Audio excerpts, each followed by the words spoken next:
समझ नहीं आ रहा अपने सैलरी इंक्रीमेंट का क्या करूं। बेटा इतना क्या सोच रहा है? अपने म्यूचुअल फंड्स के एसआईपी का टॉप अप करा ले।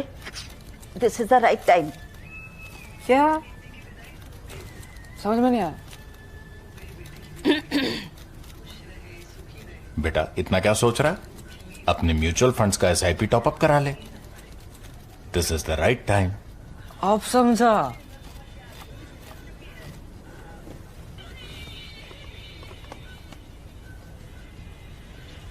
Mutual fund investments are subject to market risks. Read all scheme-related documents carefully.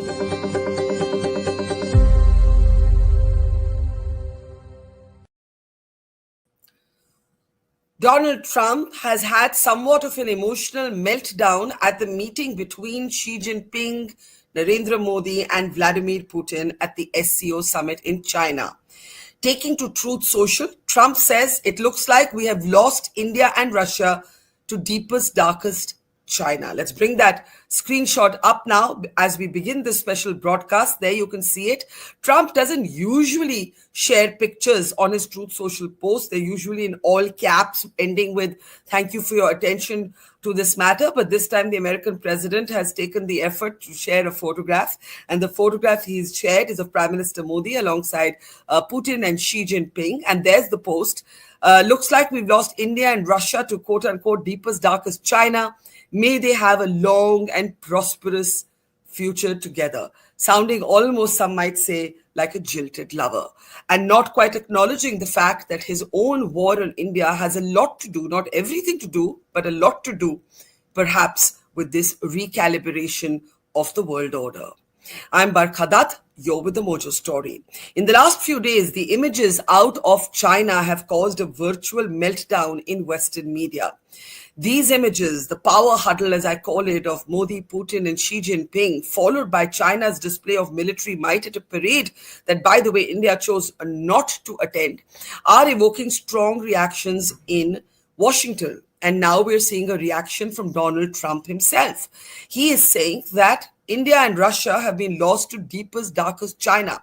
Now, what does he mean by he's losing Russia? Russia was never apparently on his side, or is he saying that it was? It's a confused statement like many of Trump's statements. And to decode it, let me introduce our guests on the program today as we look at this latest rant, if it can be called that, from Trump, though it has more the sounds of a sulk.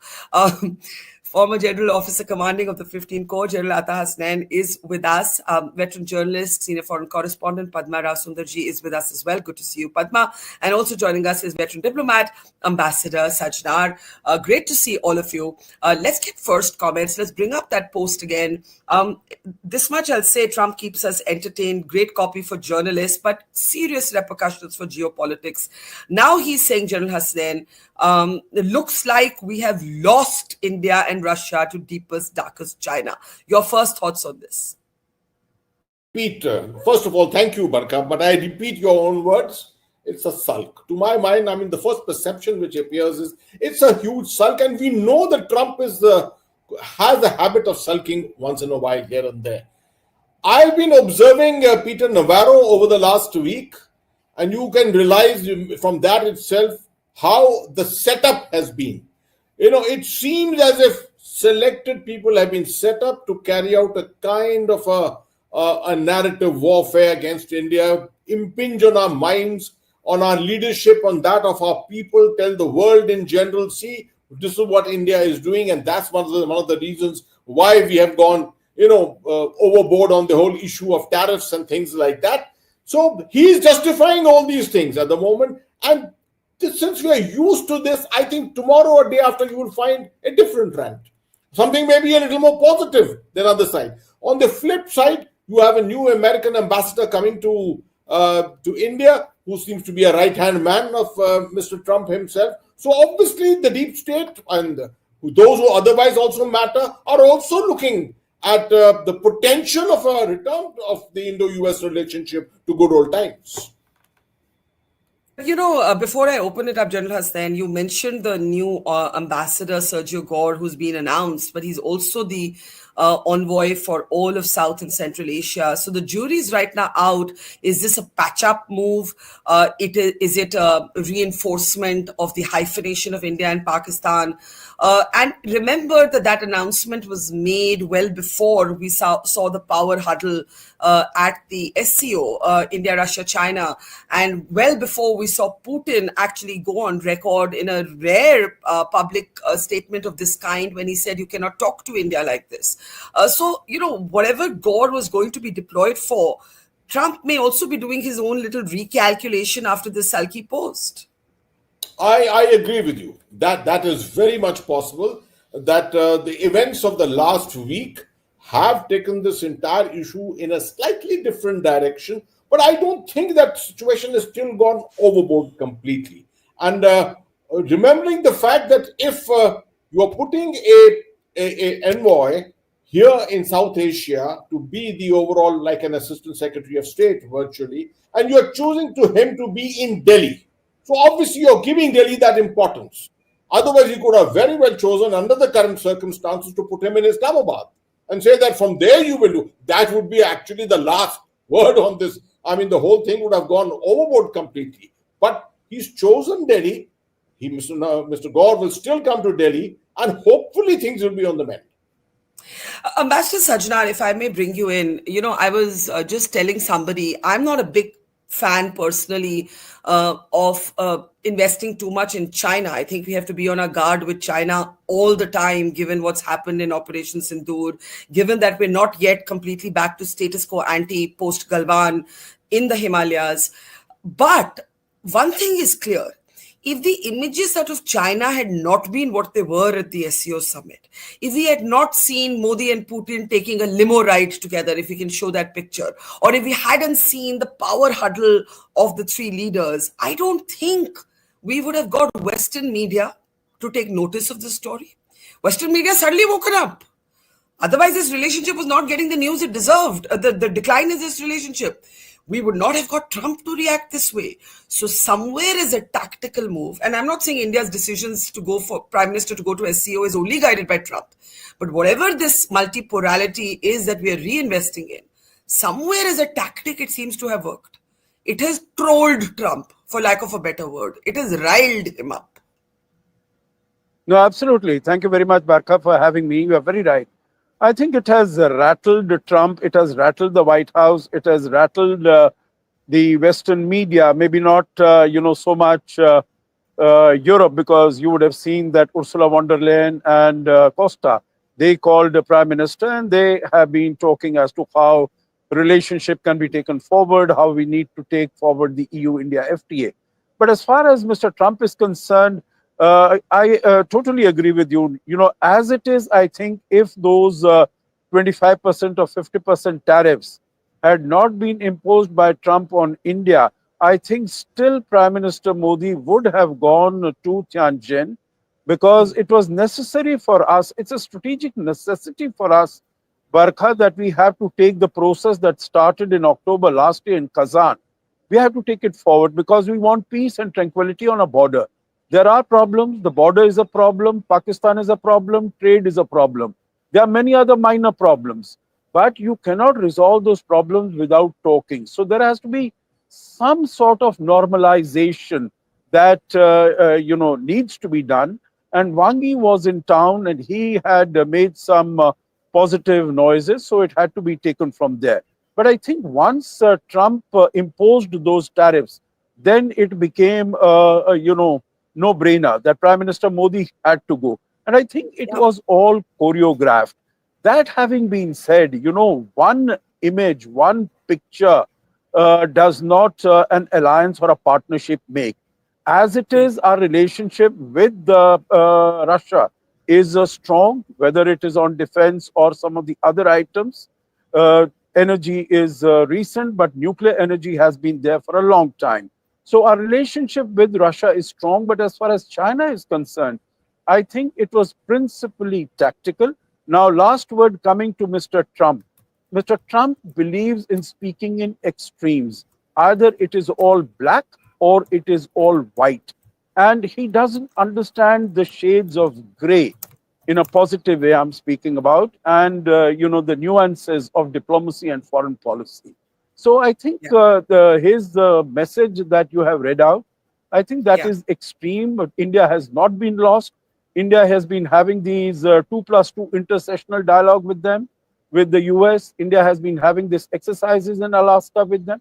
And I think we are looking at all the noises coming out from India and New Delhi are positive that we would like to mend this relationship as we go forward. Thanks, Ambassador. Let me bring in Padma, in fact. Padma, I agree with Ambassador. It's, General Hasnain always says we're fully in the age of gray zone warfare. And in this gray zone warfare, Trump doesn't understand gray on the palette. There is almost an adolescent quality to how he tends to react. And this particular post, this is the kind of post that somebody would write after a breakup, after they were dumped by somebody that they had better expectations for. Like I said, it's a jilted lover's post. And it is without any acknowledgement. It is acting as if Trump did nothing, to get us to the point at which we are.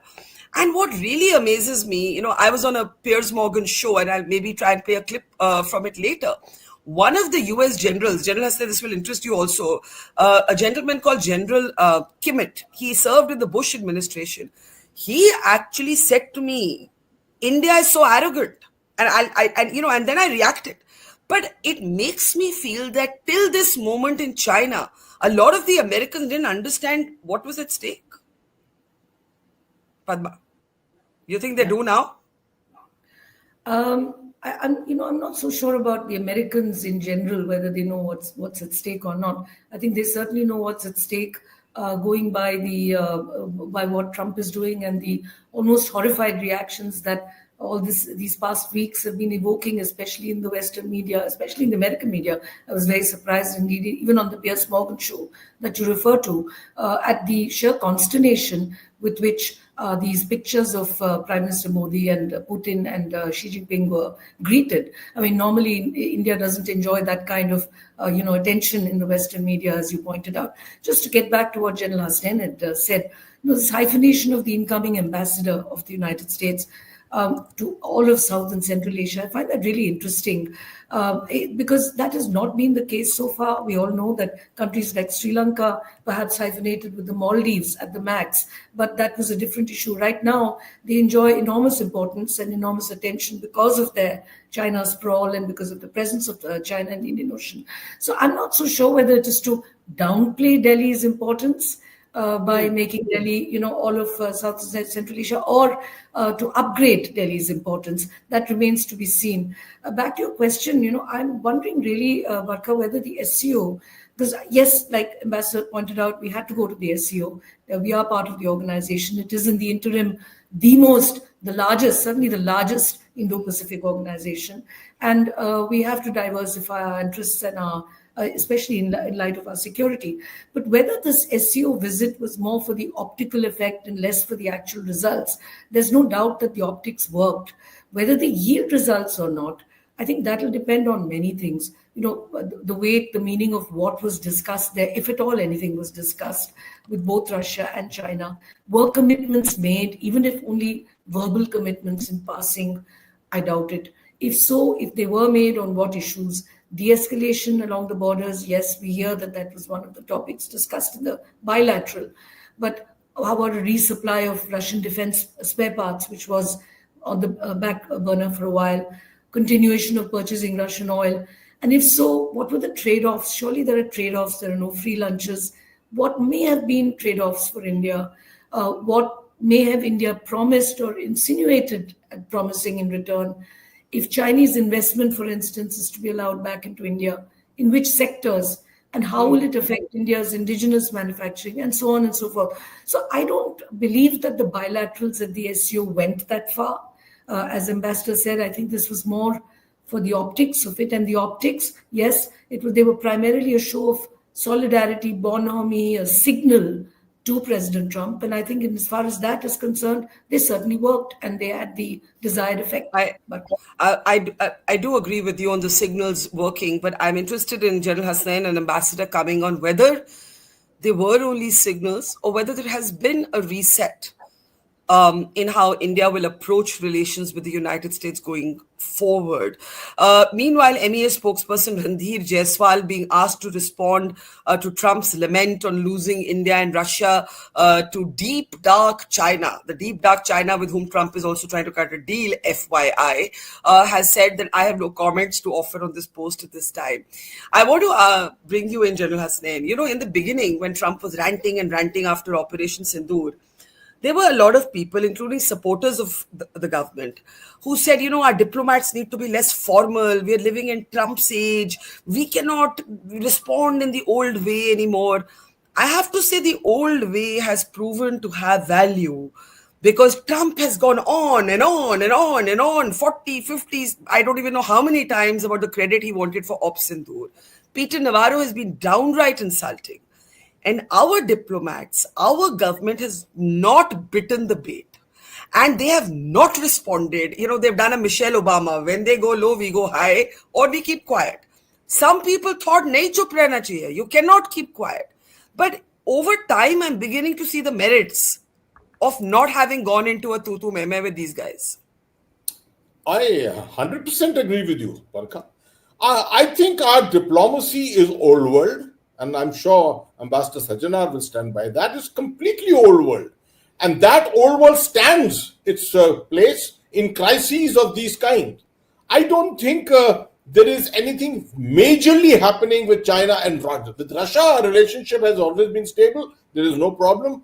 With China, nothing majorly is immediately going to take place. We are making overtures. These are good things which are happening, improvement of relations, optics happening. Something which a lot of people are forgetting.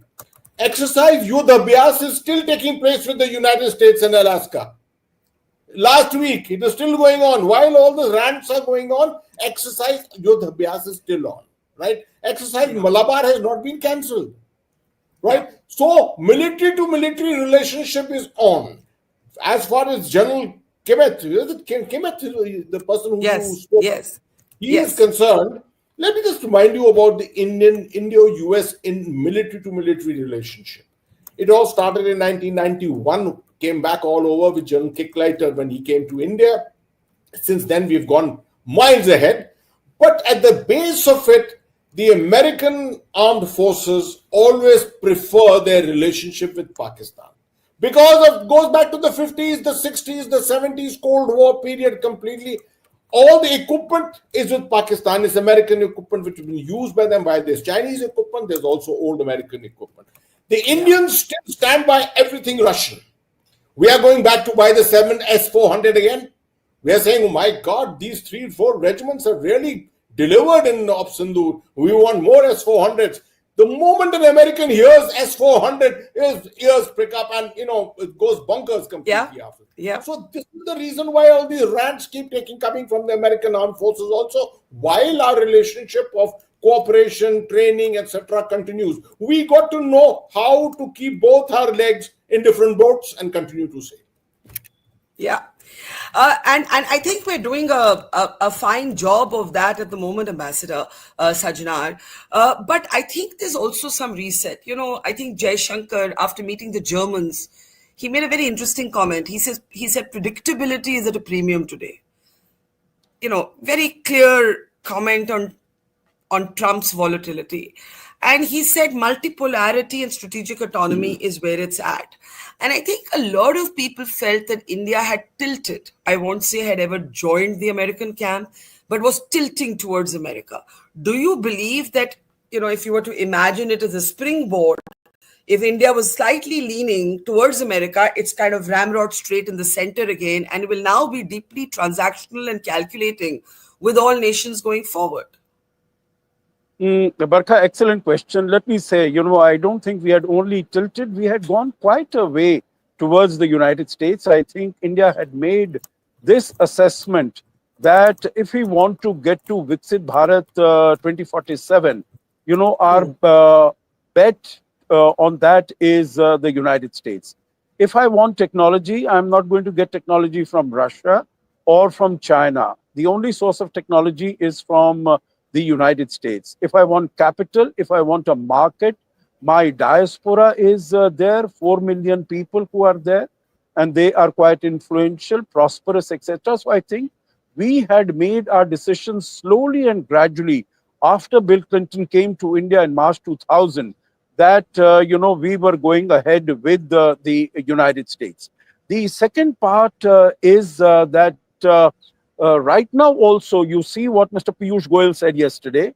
You see what the noises. We have not produced our local version of a Peter Navaro or of a Scott Besant. We have been very respectful. We are not, Yeah. coming to the other question that you said, is that the new form of diplomacy that we should engage in? And my point is not at all. I think we are doing very well. We are not into the business of gang wars. We are not into the business of fist fights and street fights. So I think we have to behave because these are relationships are, again, as you said, Dr. Jaishankar said, are on predictability, are on reliability, are on trust, are on confidence. And by trading charges in the public, you don't get trust. The other is, I think this was a signal, the photos coming out of Tianjin were a signal to the United States, particularly, not so much to the West. United States, we have options. So, don't push us too hard. We have options. And I think that was the message that we gave. But if you say it was a reset, I will not agree. It was a very cautious rapprochement. It was very cautiously we were moving forward. And, we did announce that visa issuance, direct flights, Kailash Mansarovar. We've been speaking about it for a long time, but now it came from the mouth of the Prime Minister. And I think what Wangi had said, when he was in Delhi, that this tunnel boring machines and rare earth magnets and fertilizers. So let's see, I think hopefully that will come through. The last point, Barkha, I want to make is that, the timing of this conversation was 20 minutes. 20 minutes talking, 20 minutes translation. It went on to about 50, 55 minutes. All problems between countries like India and China, that were being mentioned, you can't resolve in this. Basically, I think at the highest level, you give the direction. And that is where you ask your External Affairs Minister, your NSA, etc., to take the relationship forward. So I think it was for messaging. It was trying to, again, settle the ground. What happened started in Kazan, taking that process forward, because the message would have been very wrong if Mr. Modi had not gone there. That means we are not interested in taking the process forward. And that is not our intention. We need basically peace, tranquility, and stability on the border.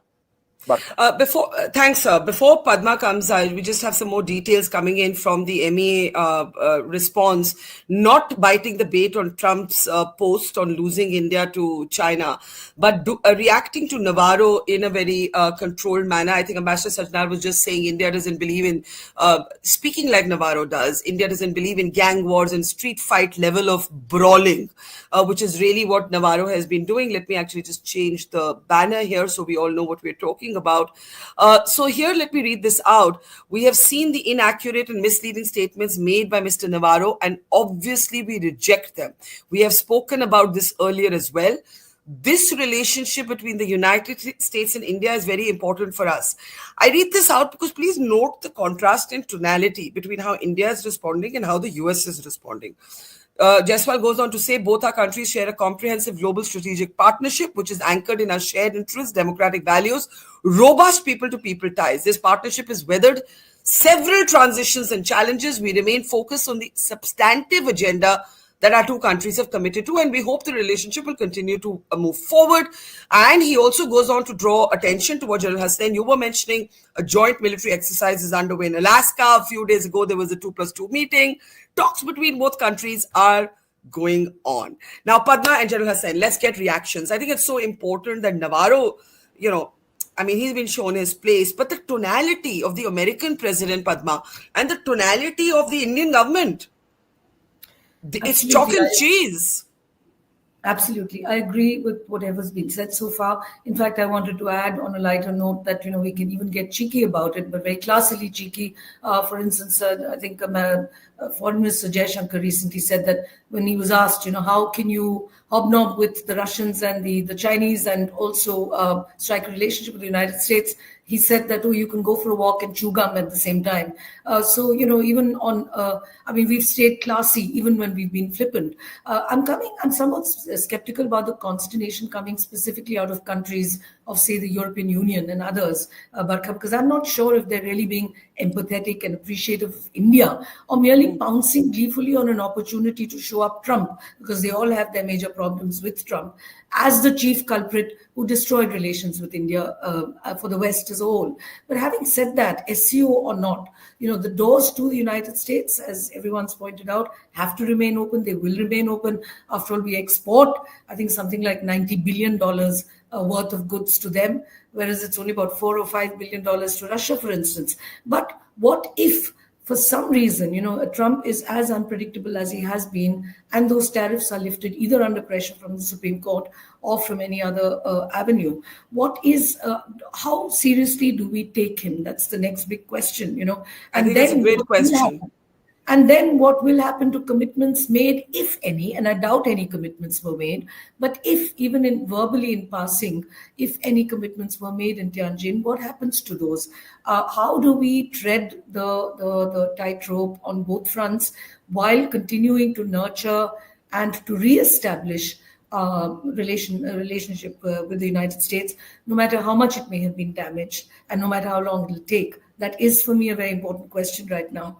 But I, just wanted to say that I think the most interesting thing for me in these developments is that the new era of aligned non-alignment has dawned, or non-aligned alignment, whichever way you want to see it. Yeah. India will claim that it never really veered from that middle path, but others will see it differently depending on which side of the new blocks that you're on. Well, Ambassador Sajjanhar just said that we had done more than leaning. He felt that we had calculated that our interests lay more with the United States, and today we have recalibrated our moves on that global chessboard. But I do want General Ambassador to respond to Padma's excellent question.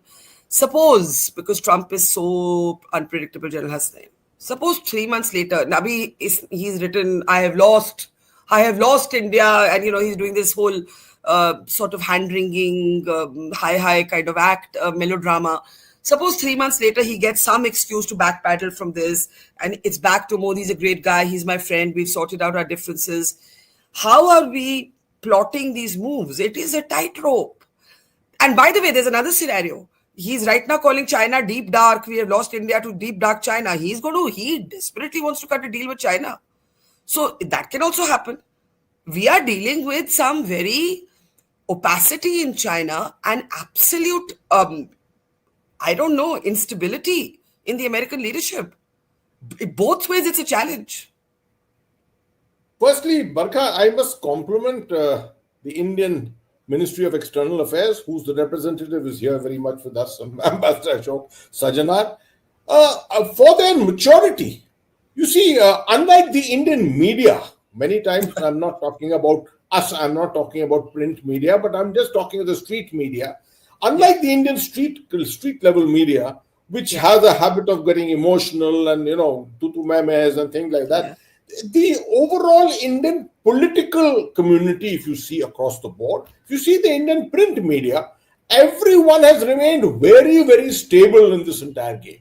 And that gives one clear indicator that it takes much more to upset a relationship than a few rants by a president or a head of state.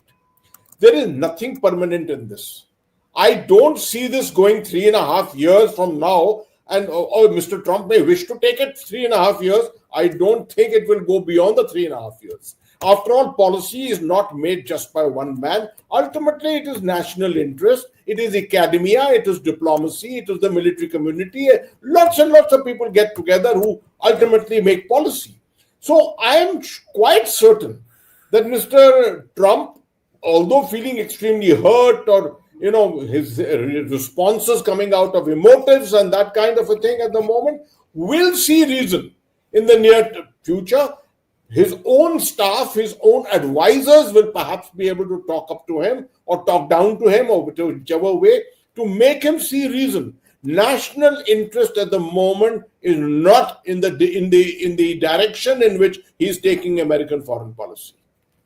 Absolutely. Ambassador, if you want to respond to Padma's question, again, more details coming in from Randeep Jaiswal, the MEA spokesperson, on the Quad. Government continuing to say we see the Quad as a valuable forum for discussion. The Leaders Summit is scheduled through diplomatic consultations. Now, this is important because you have the New York Times reporting that Trump has cancelled his plans to come for the Quad. Also, with the rupture between America and India being what it is, the value of the Quad is unclear. The SCO has overtaken the Quad. Last year, we were in the exact opposite situation. Please remember, last year, this time, or just before this time, the SCO was taking place in Pakistan. And, we were all thinking, SCO ka kya fayda hai? It's got two countries that we're so inimical to our interests. So I agree with General Hasnain, nothing is permanent. Not in politics, not in geopolitics. That said, has something been reset in terms of how we will approach leaning towards any bloc, any superpower? Has that changed? Yeah, Barkha, let me come to a couple of points that have been made. One is what Padma mentioned about non-aligned alignment or aligned non-alignment. I don't think either of the two would be adequate to describe where India is or where India is going forward. I think it has been repeated many times. We are in a position of multi-alignment. And multi-alignment really does not mean that the strength and the dynamism and the depth of my relations with all my partners is going to be the same. So that is what I meant when I said that, our the depth expanse of our relationship with the United States is much greater than we have with Russia, for instance, with whom we have good relations.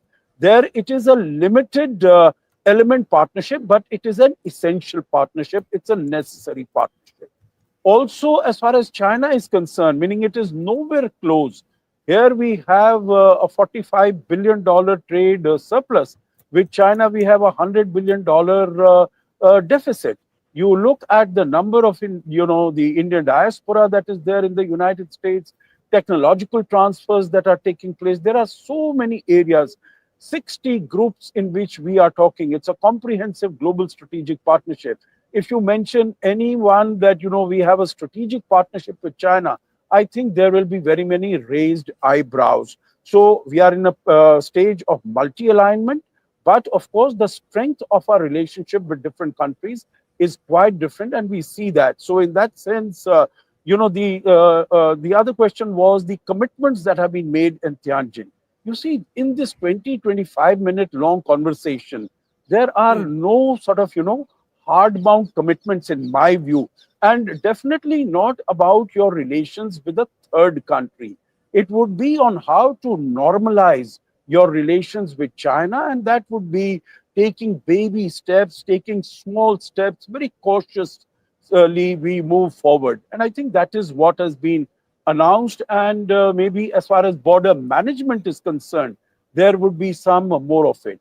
The one in terms of how do we take our relationship with America going forward, if Mr. Trump were to say tomorrow that, okay, he will not accept that he's committed a mistake, but he says, okay, I'm going to sort of, make up with India. I think those doubts, I remember I was in Washington, D.C., Barkha, when we were negotiating with the United States immediately after our nuclear test. Next steps to strategic partnership we were negotiating. We were also negotiating the India-US nuclear deal, civilian nuclear deal. So it was always that question was, can the United States be trusted? I think that question will come to hover over our heads, over our minds again. But slowly and gradually, I think we have to separate tariffs and trade from the rest of the relationship, which is a very vast relationship. Barkha. Let me bring in Padma for a brief interjection with one added comment of my own. And that is that Trump has now not just had this lament, but he's also asking the Europeans to stop buying refined oil from India. Now, please remember that a $15 billion worth of oil imports go from India to Europe. We buy the crude from Russia. There's Russian oil that's been made into such a bogey. We refine it, and the European nations then buy it from us. Petroleum products, by the way, are exempt from Trump's 50% tariff. So, I mean, I have never for one moment believed that the purchase of Russian oil has anything to do with what's happening. But given that Trump now wants to put pressure on Europe, don't buy oil from India. He's even raised this in his Supreme Court petition on, because remember he needs the Supreme Court go ahead on his tariff policy. And, we've seen European leaders sit like school children in the Oval Office. I mean, you think Europe's going to get pulled into this? Is that a question to me? It is. I don't think so, because I think where Europe stands vis-a-vis the United States is very different. It's in a different place from where India stands vis-a-vis the United States, at least from Trump's perspective, if nothing else. And the Europeans are far too involved in the war on the front. They're far too involved in NATO. They're an essential and integral part of NATO. So I think that relationship will play out differently from the one that Trump is essaying to destroy with India. I just wanted to get back to what Ambassador Sajjanhar said, multi-alignment. I find that interesting because multi-alignment, to my mind, is also a form of alignment. But we won't, split hairs over that. And yes, I agree. I also agreed with Ambassador Sajjanhar. I also said that no big decisions could have possibly been taken at the SCO. To my mind, the most interesting position while we're talking about alignment, non-alignment, multi-alignment, that is occupied in this new world order, if you like to call it, that is that of China. I mean, China has not only emerged as the third pole, if you like, if you look at traditional Russia versus West as the two poles, but one that also straddles both universes, both in terms of trade as well as in terms of strategy. I mean, its BRO is a prime example of how it does both in one stroke, even though enthusiasm for the BRO has been waning. But so there's no doubt that China permeates and pervades and prevails over all Western countries. They may say what they like, but it will take them a very, very long time. I mean, including Trump's latest comments on China, it's going to take them a very long time to get out of that dependency if they ever manage to do so. And as a final comment from my part, unless you ask me a further question, is that I think it will take India a much longer time, even longer time, and much more discipline, in us as a people to take China's place. I mean, right now, given these very dismaying domestic scenes that are playing out, flooding, homelessness, urban decay everywhere, that we have repeatedly seen over the last 75 years, Barkha, I have my doubts. It seems like that is not going to happen in a hurry. So two things: China's new position in this newly aligned or realigned or multi-aligned world. That's an interesting space to watch. Barkha. Thanks, Padma. Before I take final comments from all of you, it was an interesting experience on this Piers Morgan show. General Hasnain, there were two questions for me. One I've shared with you, General Kimmett. He said Indians are arrogant, but he also said that I hope you all know that Trump and Asim Munir are getting along really well, and that should give you pause. And the other thing was a question from Piers Morgan that between India and China, who would India choose?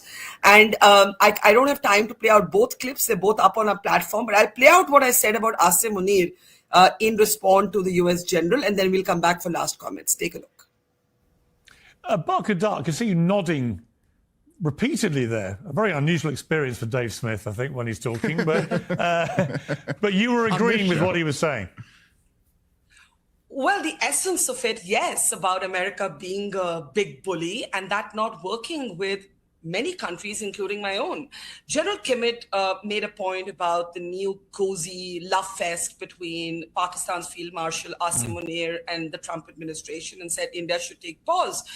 India has noticed this. So first of all, if you want to make an argument about authoritarians on display at the China military parade, well, Pakistan's Field Marshal was there as well. Pakistan was the only country where the army chief had to actually attend all the meetings alongside the so-called elected prime minister, because we basically know Pakistan's army runs Pakistan. So that's not a great point about authoritarians and democracy. Secondly, I'm not sure how many people know that Trump's family has a business link with the Crypto Council in Pakistan. And many people in India, and there's been a lot of American reporting on this as well, believe that Trump's newfound love for Pakistan in his second term has something to do with business dealings. And we know for Trump, business matters. The third point I'd like to make that none of you have spoken about, we're all acting like this is all about trade. It's only about trade. Listen, India has been slapped with a punishment, right? The 25% of the 50% is a penalty because India buys Russian oil. China buys more oil from Russia than India does. China hasn't been slapped with that penalty because China has choke points with the United States of America that clearly Trump believes India does not. So first, there's hypocrisy there. But secondly, I don't even think this is about trade. I think Trump is having a massive sulk because Pakistan thinks he should get the Nobel. He wanted India to make the same point in public. India refused. He wanted India to say, thank you, Trump. You helped India end the war, the 4-day military conflict with Pakistan. India said, look, you made the phone calls, but we did our own thing. We ended this on our own terms. He made the point about credit for ending that war about 40, 50 times till Indians were so bored with his claims, we stopped counting. So is this about Trump's ego being bruised or is it about trade? Is it about Trump's ego? I was calling it a sulk yesterday. I didn't know that he'd have an even bigger sulk today. Let's take last comments. Between US and China, that's the question Morgan asked me. I said our natural affinity was to America, but the way Trump had behaved, we weren't going to lean any which way, I think, for a long time to come. I'm going to take last comments. I'll start with you, Padma, then Ambassador Sajjanhar, and then General Hasnain. Quick last words. Padma. I must say that I do have I think like many Indians who have studied in the United States, who've lived in the United States, I do have an affinity for the United States, and it's a great country, it's a great people, it's a great philosophy, and I think, and we ought to mend fences with the US, and I think we will. Having said that, our relationship with China will always be a different one, as you said, Zara Hatke. We also share a troubled border, no matter what de-escalatory measures may have been assured or even promised. Things have changed many times over the last 75 years. Many assurances have been made. Many have been they've gone back on. I also am looking at the relationship between the PLA and the central Chinese leadership in a new light ever since the purges in May, and much of the commentary that has been on offer on those events. So I'm not so sure that I think China and India can be friends and good neighbors perhaps, but I don't think we'll ever be as close to China as India can and has been and will be to the United States of America. So, Ambassador, since you said that we had leaned a little too much to the US and we found our balance again, there are many concerns with China. There's China's support to Pakistan in Operation Sindoor. There's the fact that we're not back at status quo ante at the line of actual control. There's the fact that there's thousands of our troops standing eyeball to eyeball with Chinese troops as we speak. There is the haunting history of Galwan. There is China blocking India's resolutions against the Jamaat-ud-Dawa and other terror groups at the UN. There is the Chinese dominance of our markets that is killing many of our small businesses. There are many issues with China. So while I think these images at the SCO have served their purpose, we've got to move with extreme caution with China. Yes, thank you for laying out that land so very clearly and so very comprehensively and effectively, Barkha. I never said that, we have moved, tilted more towards the United States and we have come to the center. No. I have always been a very strong votary of strong partnership with the United States. I have said it is the most consequential relationship as far as we are concerned. In the last administration, Biden himself said, Kurt Campbell himself said that this partnership with India is the most important partnership for the United States in the 21st century. Whatever Trump has done, he has created ripples, he has created hiccups, he has created wrinkles. But I don't think the underlying strategic convergences in terms of national interest that has been disturbed in any significant manner. So when you ask me who will you choose? Will you choose China? Will you choose United States? I will say I will choose India. And India has to work together both with the United States and, you have, and all the other panelists, General Hasnain and Padma, both have articulated it very beautifully what our strengths are as far as connecting with the United States and taking forward our partnership, and what the challenges are. So I think while the most consequential partnership is with the United States, the most formidable challenge is with China for all the reasons that you mentioned. But we will continue to look inwards, see what our interests are, and on that basis, determine our relations with the United States, with China, also with Russia and with Europe. So I think it will have to be, the whole system is in a flux. So, you cannot say that this is the way forward, this is the path that I'm going to adopt. We will have to respond the way things emerge and evolve. Barkha, who could have thought just 2 months ago on the 17th of June that things are going to take this turn when Mr. Trump will be putting on Truth Social that we've lost India to the deep, dark alleys of China? I don't think anyone. So, whatever the changes, we have handled, as Randhir Jaswal said, we have handled such challenges earlier. And I'm sure we will very competently and effectively handle other challenges that come our way in future. Well said, Ambassador, on choosing India, and I think that's exactly it. I think this binary is a false one. It's not about choosing one pole or the other. This is the way the West presents the question. I don't think this is the way India sees this at all. General Hassan, let me give you the last word here. Where does this go from here? I think you're quite right in saying that nothing is permanent. And that said, we are at a precarious point from a security perspective. The world is changing. All of this may make China stronger. Doesn't necessarily give us succor to have a very dominant China, right? So we've got to play this carefully. Last word to you, sir. Thank you, Barkha. Firstly, Barkha, I wish to compliment you on the excellent articulation of the Indian standpoint in that program, right? Thank you, sir. And I hope that kind of a program, there are more like you and many more like perhaps some of us here who need to go on such programs, number one.